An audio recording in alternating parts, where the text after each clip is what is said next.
So according to Bruno, the club wanted him to leave in the summer, and here are my thoughts. However, before I get into that, currently we're at 289 subscribers and I'm trying to reach 300 by the end of this year. 15 more days to go, 11 more subs to go. 98% of you guys are not subscribed, so make sure to smash that subscribe button if you guys want any more daily uploads like these. So after the Bournemouth game, Bruno Fernandes came in with some interesting quotes, essentially saying that the club wanted him to leave in the summer. He is the one that decided to stay after conversations with Ruben Amorim and also obviously for family reasons. So obviously, clearly, Al Hilal rumors, they were true. We all know that anyway. At this point, I mean, Ruben Amorim pretty much confirmed it anyway, like ahead of the Europa League final, I'd say. And essentially, what Bruno Fernandes was saying was that he didn't feel valued by the club. And when I say club, I mean like by the hierarchy. They sees that the players who don't really seem to put as much passion, effort into the club, they seem to get more value.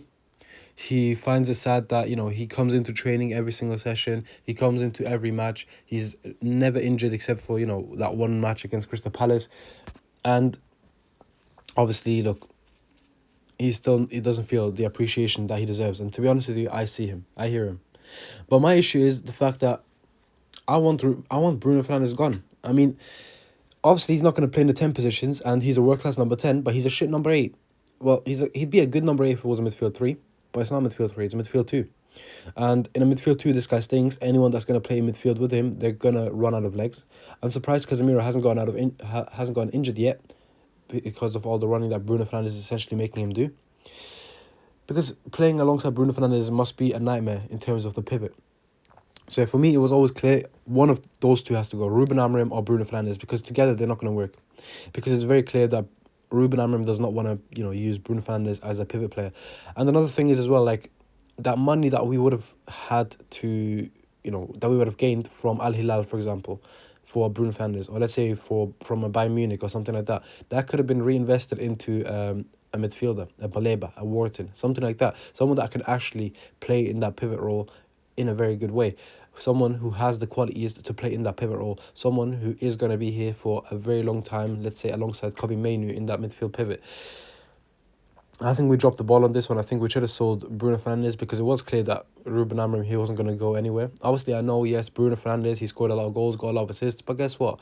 A lot of those were from set pieces. Like, he's going to get those regardless of what position he plays from, regardless if he's a number 10, regardless if he's in a pivot, regardless if he's in goal. He's going to get those assists because this guy is a creative machine, as Kevin De Bruyne said in the past.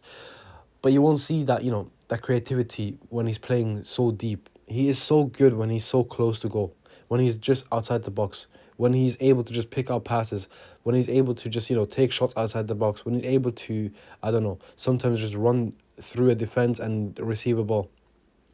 He is a magical player. But he's only magical when he plays in that 10 position. And I think even that, that number 9 position where obviously recently we've seen Cunha, we've seen Mount, etc. But like it was always in Burmo, Cunha, Mount, they're interchanging. If Bruno Fernandes is one of those 3, I promise you he's going to do better than he does in that midfield pivot because he just simply doesn't have the discipline to play in that pivot. And anyone that plays with him in that position, they are cooked. And he has no defensive awareness as well, so it's easy to run off him, which we've seen quite a lot against Bournemouth, which we've seen quite a lot against Man City, which we've seen quite a lot against Fulham. Those games are just going to repeat themselves over and over and over again.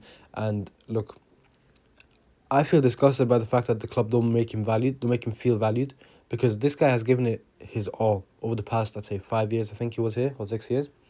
He came, I think, January 2020. So yeah, nearing 6 years now.